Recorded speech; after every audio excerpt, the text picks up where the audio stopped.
Shalom, selamat pagi Bapak Ibu Saudara-saudara. Pagi hari ini kita akan merenungkan kebenaran firman Tuhan untuk kita dapat mengenal Dia lebih dalam lagi. Mari kita berdoa.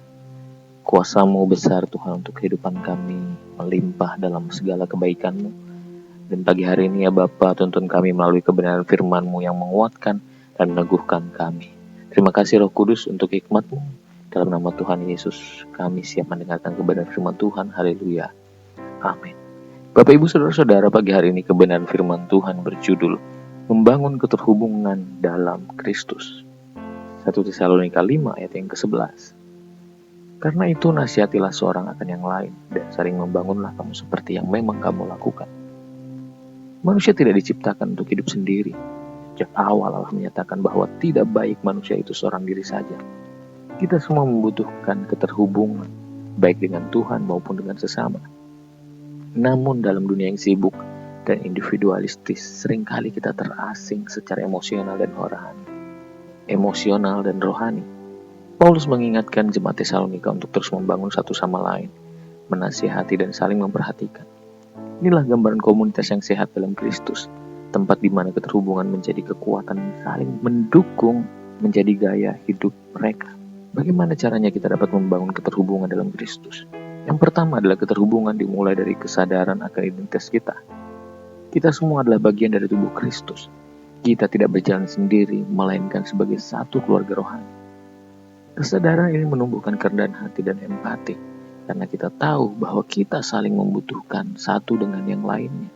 Dengan menyadari bahwa kita adalah anggota satu tubuh, kita akan lebih terdorong untuk membangun dan bukan menjatuhkan, menguatkan dan bukan mengabaikan. Kemudian keterhubungan terbangun melalui perhatian dan perkataan yang menguatkan. Kata-kata memiliki kuasa untuk menghidupkan atau mematikan. Dalam komunitas orang percaya, Tuhan ingin kita menggunakan perkataan untuk menasihati, menguatkan dan memberi pengharapan. Tetapi terkadang hanya dengan hadir, mendengar atau mengatakan, "Aku doakan kamu," seseorang bisa dikuatkan kembali. Keterhubungan sejati dibangun lewat kesadaran yang mungkin kecil, yang dilakukan dengan kasih yang besar. Jadi keterhubungan terbangun melalui perhatian-perhatian yang kecil yang dapat membuat kita dapat terus terhubung dengan sesama kita. Keterhubungan menjadi kesaksian bagi dunia.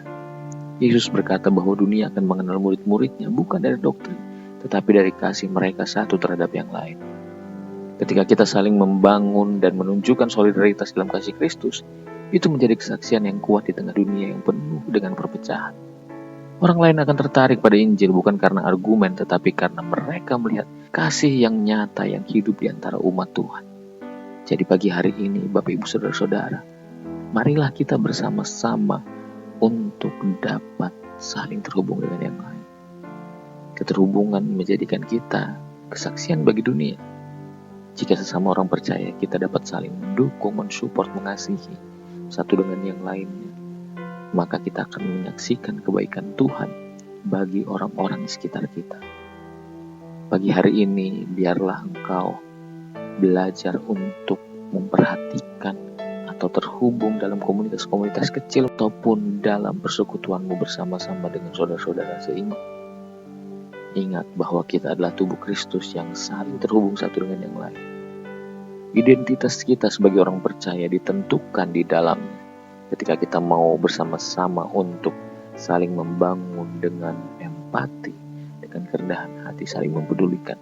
Mungkin ada saudara-saudara kita yang membutuhkan pertolongan, maka kita menolong mereka. Mari kita berdoa. Ya Bapa, pagi hari ini kami bersyukur dan berterima kasih karena Engkau telah menyatukan kami dalam tubuh-Mu yang kudus. Ajar kami untuk tidak hidup sendiri, tetapi untuk membangun dan saling menguatkan sesama kami. Pakailah hidup kami Tuhan sebagai saluran kasih dan penghiburan bagi mereka yang membutuhkan. Mungkin ada di antara mereka yang mengalami kekecewaan, ada yang mengalami keterpurukan, atau yang sedang dalam pergumulan. Kami mau selalu ada untuk mereka dan saling menguatkan satu dengan yang lain. Terima kasih ya Bapak, kami bersyukur untuk pagi yang indah ini. Biarlah nama-Mu dipermuliakan di atas segalanya. Dalam nama Tuhan Yesus, kami sudah berdoa. Haleluya. Amin. Terima kasih. Tuhan Yesus memberkati.